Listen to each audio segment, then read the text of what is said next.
Hi மக்களே, வணக்கம். நான் தான் உங்க களத்தறுப்பு கண்ணாயிரம். மறுபடியும் வந்துட்டேன். புதுசா ஒரு கத்தி எடுத்துட்டு. சரியா? நல்லதா ஒரு கத்தி கிடைச்சிருக்கு. இன்னைக்கு அத வச்சு அறுத்து பார்க்கலான்னு வந்துட்டேன். என்னன்னா, நம்ம சப்ஸ்கிரைபர் 2, 3 பேர் கேட்ட ஒரு கத்தி தான். அது என்ன கத்தின்னா, இப்ப நம்ம வீட்லலாம் வந்துட்டு எல்லாருமே வீட்லன்னு இல்ல, எல்லாருமே ஏதாவது ஒரு வேலைக்கு போவோம். இல்லையா? ஏதாவது ஒரு தொழில் செய்வோம்.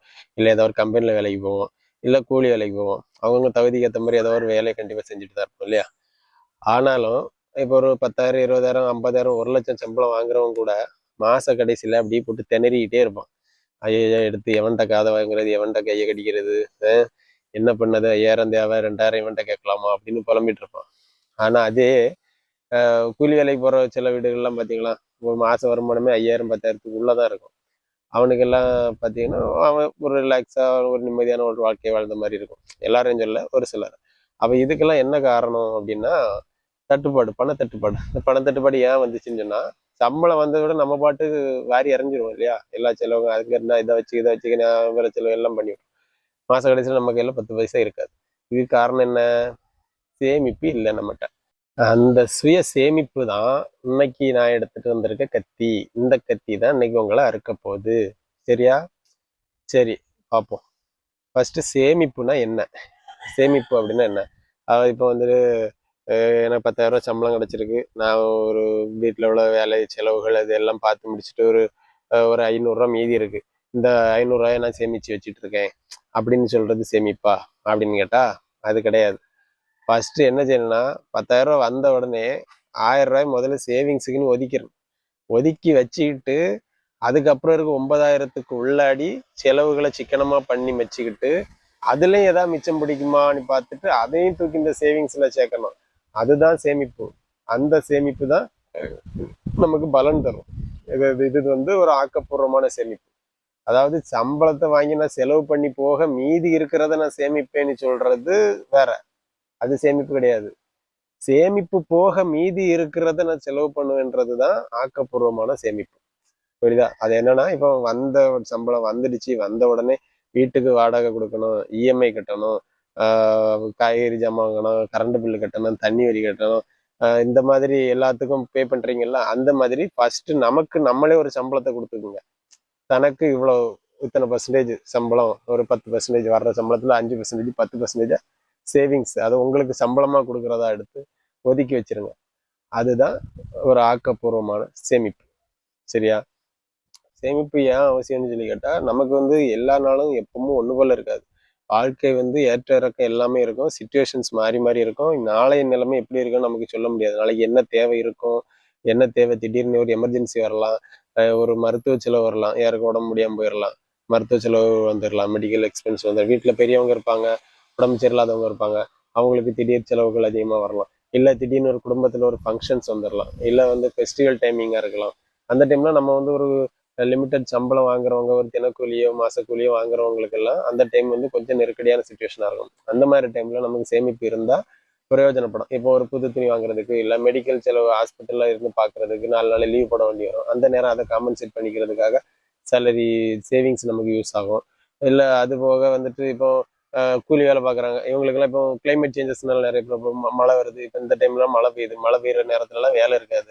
வேலை இல்லாம வீட்டுக்குள்ள தான் இருக்கணும். இப்ப இத சமாளிக்கிறதுக்கு எனக்கு என்ன அந்த சேவிங்ஸ் இருந்தா நமக்கு யூஸ்ஃபுல்லா இருக்கும். அப்படிதானே? அப்போ நீங்க உடனே கேட்கலாம், என்ன ஒரு 50, 100 டெய்லி சேர்த்து இத வச்சு என்ன பெருசா சாதிச்சிட முடியுமா? அப்படின்னு கேட்டா, சிறு துளி தான் பெருவெள்ளம். புரியுதா? மழை வந்து ஒரு ஒரு துளி தான் பெய்யுது. ஒவ்வொரு துளி தான் மழை துளி. ஆனா பெருவெள்ளமா மாறி போறதுக்கு காரணம் என்ன? எல்லாம் சேரும்போது வெள்ளமாட்டு மாறும். இப்போ ஒரு நாளைக்கு ரூ. 100 வச்சு சேர்த்தா கூட வருஷத்துக்கு 36,500 வந்துரும். அப்படி கணக்கு பாருங்க. சரியா? அதனால ஒரு 100, 200, 50 டெய்லி கையில கிடைச்சத வந்து நம்ம சேமிச்சோம்னா, கண்டிப்பா சிறுதுளி பெருவெள்ளம் மாதிரி அது நமக்கு கண்டிப்பா தக்க சமயத்துல யூஸ்ஃபுல்லா இருக்கும். ஏன்னா, நாளைய வந்து நம்ம கணிக்கவே முடியாது. எப்படி வேணாலும் இருக்கலாம் நாளைய தேவை. அது வந்து ஆக்கப்பூர்வமான தேவையா இருக்கணும். அதுக்கு ஒரு ஆக்கப்பூர்வமான சோர்ஸ் தான் இந்த சேமிப்பு. அடுத்து நம்ம இப்ப பொருட்கள் வாங்குறோம் இல்லையா வீட்டுக்கு. ஒரு சில ஆசைப்பட்ட பொருட்கள் வாங்குவோம். சில விஷயங்கள் செய்வோம் குடும்பத்துக்காக. இந்த மாரி செய்யணும்னு ஆசை வர்ற போதெல்லாம், இல்ல சில பொருட்கள் வாங்குற போதெல்லாம், ஒரு விஷயத்த யோசிக்கணும். ஒண்ணு இது அத்தியாவசியமான தேவையான பொருளா? இல்ல அத்தியாவசியமா இந்த செலவு நம்ம இப்ப செய்ய போற செலவு அத்தியாவசியமானதா? தேவையானதா அப்படிங்கிற யோசிங்க. இல்ல இது ஆசைப்பாடா? ஆசைப்படுறதுக்கும் தேவைப்படுறதுக்கும் ஒரு வித்தியாசம் இருக்கு. இது ஆசையா தேவையான்றத நம்ம முதல்ல உணர்ந்துக்கணும். அது நம்ம ஒரு ஸ்டேபிளான லெவலுக்கு வர்றது வரைக்கும் ஆசைய கொஞ்சம் குறைச்சிக்கணும். தேவைய மட்டும் எடுத்துக்கணும். தேவைப்பட்டத மட்டும் வாங்குங்க. அ- அதாவது பக்கத்து வீட்டுக்காரனை பார்த்து இந்த பு புலிய பார்த்து பூனை சூடு போட்டுக்கிட்ட கதையாட்டு, புலிக்கு மட்டும் தான் கோடு கோடா இருக்கு. எனக்கு கோடு இல்ல அப்படின்னு சொல்லிட்டு இந்த தீய பழக்க வச்சு மேலெல்லாம் சூடு போட்டுக்குமா பூனை. அப்ப அது யாருக்கு ஆபத்தாகும்? நமக்கு தான் ஆபத்தாகும். புலி புலி தான், பூனை பூனை தான். அப்போ நம்ம வந்து புலி லெவலுக்கு வர்றதுக்கு என்ன உண்டோ அதை தான் பார்க்கணுமே தவிர, நான் இப்பவே புலியா மாறணும்னு சொன்னீங்கன்னா நடக்காது. அப்ப நம்ம உடம்பு தான் டேமேஜ் ஆகும்.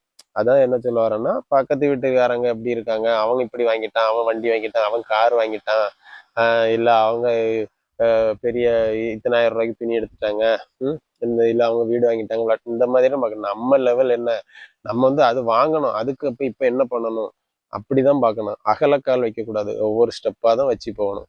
அப்போ இந்த ஆக்கப்பூர்வமான தேவைகள், அத்தியாவசிய தேவைகளை மட்டும் பார்த்துட்டு அதுல எந்த அளவுக்கு செலவுகளை, தேவையில்லாத செலவுகளை குறைச்சி சிக்கனம் பண்ணி சேவிங்ஸ் பண்ணி அதை வச்சு அது அடுத்த லெவல் நம்ம போறதுக்கு என்ன பண்ணணுங்கிறத பார்க்கணும். அதனால அந்த பொருள் நம்ம ஒரு செலவு பண்ணணும்னா அது தேவையா இல்லை வந்து ஆசையாங்கிறத முதல்ல தெளிவுபடுத்திக்கணும். அப்புறம் இப்போ சேமிக்கணும்னு நினைச்சாச்சு, இதை நான் எப்படி ஸ்டார்ட் பண்றது அப்படின்னா, இப்போ என்ன அதுக்கு போய் பெரிய மாஸ்டர் டிகிரிலாம் ஒன்றும் படிச்சுட்டு வர வேண்டாம். நம்ம ஃபர்ஸ்டே சொன்ன மாதிரி இப்போ எனக்கு ஒரு 10,000 சம்பளம் வருதுன்னா ஒரு 10%, ஒரு 1000 ரூபா, இல்லை 20, அது முடிஞ்சிச்சுன்னா ஒரு 20%. பேச்சுலராக இருந்துச்சுன்னா கூட கொஞ்சம் சேமிக்கலாம். ஒரு ஃபேமிலியாக இருக்கும்போது கொஞ்ச நாளைக்கு கஷ்டமாக இருக்கும். ஒரு 10%, 1000 ரூபா சேர்த்து வச்சுட்டோன்னு வைங்களேன்.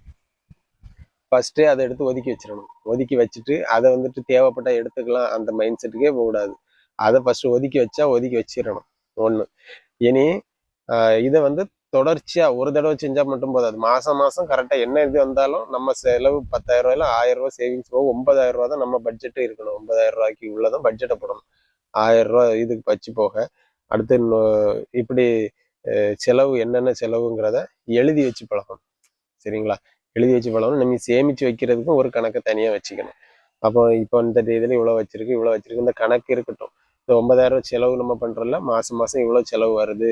இப்போ இதுல நீங்க செலவு எழுதி வச்சீங்கன்னா உங்களுக்கு தெரியும் இதுல என்ன செலவு நம்ம மிச்சம் பண்ணலாம், இதுல எது தேவை, இது எது அத்தியாவசிய தேவை, எது அனாவசிய தேவைங்கிறது நமக்கு தெரியும். அதுக்காக தான் எழுதி வச்சு பார்க்க சொல்றது. எப்படி எழுதி வச்சு படிச்சா மனசுல ஏறமோ அதே மாதிரி எழுதி எழுதி வச்சு செலவு பண்ணி பாருங்க, பட்ஜெட் கரெக்டா கைக்குள்ள நிற்கும். சரியா? அப்போ அடுத்தடுத்த இதுகள்ல எது அனாவசியமான செலவுகள் இருந்தா அதை குறைச்சி அதுலயும் மிச்சம் எடுக்க பார்க்கலாம். அதுல மிச்சம் எடுத்தீங்கன்னா நீங்க தொடர்ச்சியா சேவ் பண்ண பண்ண பண்ண அது வந்து உங்களுக்கு ஒரு உண்டியல் கூட நினைச்சு போட்டு வச்சுக்கலாம். அப்படி வச்சுட்டீங்கன்னா அது உங்களுக்கு என்னைக்குமே கை கொடுக்கும். அது தொடர்ச்சியா பண்ண பண்ண பண்ண அந்த அமௌண்ட் ஏற ஏற உண்மை சொல்ல போனா அது வந்து ஒரு போதை. சேமிப்புன்றதே ஒரு போதை தான். நீங்க அந்த போதையை அனுபவிச்சு பாருங்க. பீடி சிகரெட்டு, தண்ணி இதெல்லாம் போறதுக்கு பதிலா இந்த காசு சேர்க்கிற போதையில இறங்கி பாருங்க. ஆக்கப்பூர்வமான வழியில நான் சொல்றது. சரியா? காசுன்ற இதுக்கு போகக்கூடாது.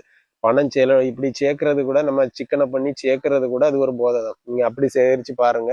அந்த போதை வந்து நல்ல ஆக்கப்பூர்வமான போதை. முக்கியமான ஒண்ணு என்னன்னா, எழுதி வைக்கிறது, கணக்கு வைக்கிறதெல்லாம் ஓகே. முக்கியமா நீங்க வந்து ஒரு டார்கெட் வைக்கணும். சரியா? இத்தனை ரூபா இப்போ 1000 சேருதுன்னா நான் கரெக்ட் 1000 தான் போடணும் இல்ல. திடீர்னு ஏதோ ஒரு நாள் எக்ஸ்ட்ரா வேலை பார்ப்போம். அப்போ அந்த பைசாவையும் இதிலே போட்டுறணும். நீங்க எக்ஸ்ட்ரா வேலை பார்த்துருக்கணும், எக்ஸ்ட்ரா செலவு பண்ணக்கூடாது. ஏதாவது ஒரு பேட்டா கிடைக்கலாம்.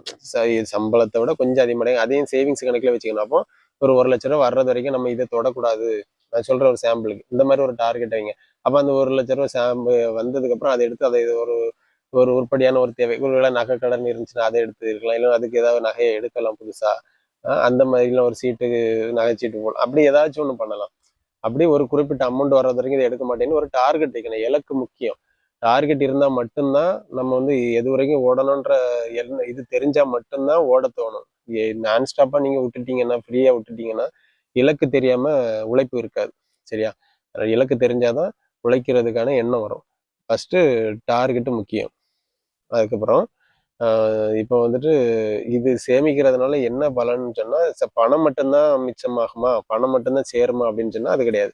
நமக்கு டைம் சேவிங், தன்னம்பிக்கை அது வந்து இழக்க மாட்டோம். இன்னொன்று ஒரு சுதந்திரம். இது எப்படி தன்னம்பிக்கை எப்படி சுதந்திரம் முடிஞ்சோன்னா, நீங்கள் நாளைக்கு இப்போ பைசா உங்களுக்கு இல்லை அப்படின்னு சொன்னால், இன்னொருத்தங்கிட்ட போய் உன்னோட இதை விட்டு சுயமரியாதை நம்ம ஒருத்தவங்கள்ட்ட கேட்கறதுக்கு ஒரு மாதிரி இருக்கும். எனக்கெல்லாம் இது வரைக்கும் யார்கிட்டயே காசுன்னு சொல்லி கேட்டால் எனக்கு ரொம்ப ரொம்ப சங்கடப்படுவேன். மேக்சிமம் நான் கேட்டது கிடையாது. ரொம்ப அத்தியாவசிய தேவைகள், பெரிய செலவுகள் வந்த டைம்ல மட்டும்தான் கடன் வாங்கியிருக்கேனே தவிர, இது வரைக்கும் நாங்கள் கடன் வாங்குற அளவுக்கு பட்ஜெட் போனது கிடையாது. ஏன்னா அந்த அளவுக்கு அனாவசிய செலவுகள் பண்ண மாட்டேன். வீட்டில் யாருமே அப்படி பண்ணவும் மாட்டோம். அப்போ அப்படின்றதுனால ஒருத்தவங்கள்ட்ட போய் காசுன்னு கேட்குறப்போ ஒரு கூச்சம், ஒரு மனசு கஷ்டம் இருக்கும். அவங்க நம்மளை என்ன நினைப்பாங்களோ, தருவாங்களோ தரமாட்டாங்களோ, அந்த ஒரு மன கஷ்டம் வராது. இன்னொன்று, பணத்துக்காக அந்த நேரம் ஓடிட்டு இருக்க வேண்டாம். அந்த டைம் சேவிங், சுதந்திரமா இருக்கலாம். ஃபியூச்சரை பற்றின ஒரு கவலை இருக்காது. ஏன்னா காசு ஒரு சேமிப்பு இருக்கும்போது நாளை இன்னொரு பிரச்சனை வந்தாலும் தன்னம்பி நம்மளை நம்பி ஒரு சேவிங்ஸ் இருக்கு, அதை வச்சு பார்த்துக்கலாம் அப்படின்ற ஒரு தைரியம் இருக்கும். இது எல்லாமே வரும். வெறுமனே காசு தான் சேருதா அப்படின்னு கேட்டா கிடையாது. இது ஒவ்வொன்றுத்துக்கும் அடிப்படை காரணமே இந்த சேமிப்பு.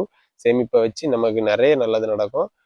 அதனால ஒவ்வொருத்தரும் ஒரு டெய்லி கொஞ்சம் கொஞ்சமாவது சேருங்க. ஒரு 10 ரூபா, 20 ரூபா, 50 ரூபாயா இருந்தாலும் பரவாயில்ல. நம்ம தகுதிக்கு ஏத்த மாதிரி சேர்க்கணும்.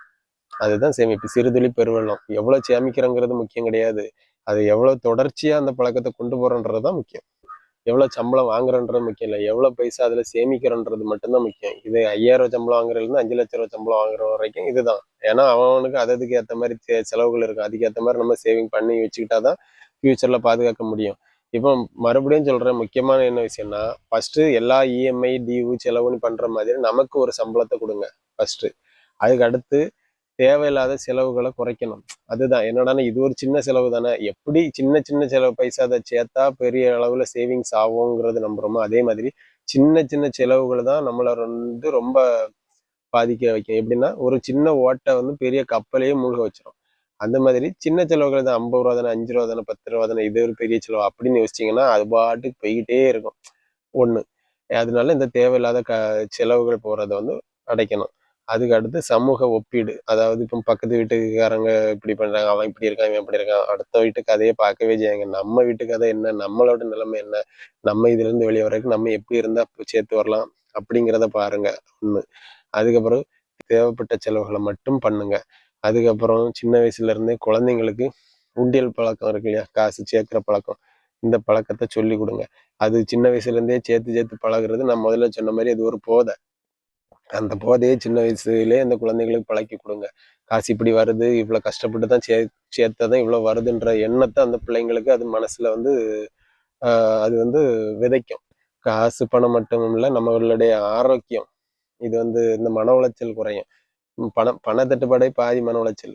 அது இல்லாம சேவிங்ஸ், ஃபியூச்சரை பத்தி ஒரு கவலை இல்லாம தைரியமா நம்மளை நம்பி ஒரு சேவிங்ஸ் இருக்குன்ற போது மன உளைச்சல் கம்மியா இருக்கும். நேரம் தேவையில்லாம வேஸ்ட் ஆகாது. ஆரோக்கியம் வேஸ்ட் ஆகாது.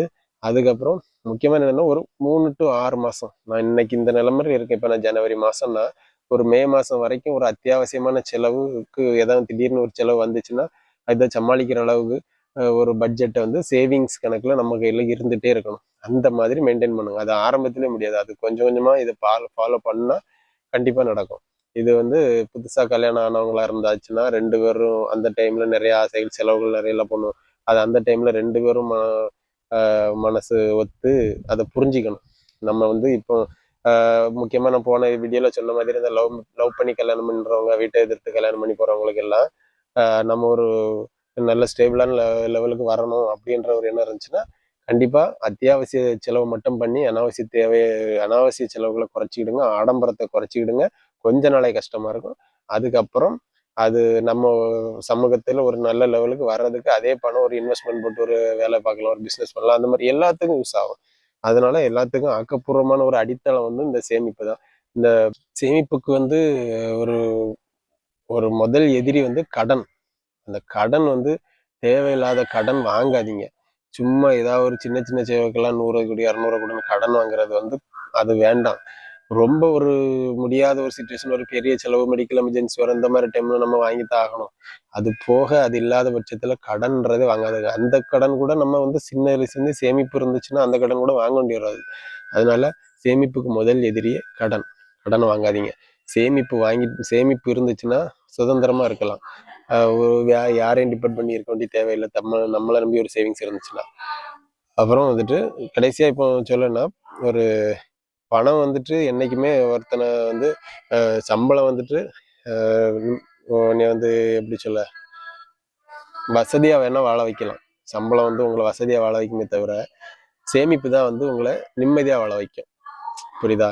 அவன் வந்துட்டு பணக்காரன்றவன் வந்து பணத்தை சம்பாதிக்கிறவன் மட்டும் கிடையாது. அந்த பணத்தை பக்குவமா பாதுகாத்து சேமிக்கிறவன் தான் பணக்காரன், உண்மையிலே பணக்காரன். நிம்மதியான வாழ்க்கை வேலைன்னா 10 காசு சம்பாதிக்கிறதுல 1 பைசா நம்ம சேமிக்கிறதுக்கு பழகிக்கணும். சரியா? இந்த வீடியோ உங்களுக்கு பிடிச்சிருந்துச்சுன்னா லைக் பண்ணி, ஷேர் பண்ணி, கமெண்ட் பண்ணுங்க. நம்ம சேனலை சப்ஸ்கிரைப் பண்ணுங்க. இந்த மாதிரி வேற எதுவும் கத்தி வேணும், கழுத்தா இருக்கணும்னு சொன்னா என்ன கத்தின்னு கொஞ்சம் போட்டு விடுங்க. ஆர்டர் போட்டு அடிச்சு எடுத்துட்டு வந்துடலாம். ஓகேவா? டாட்டா பாய்.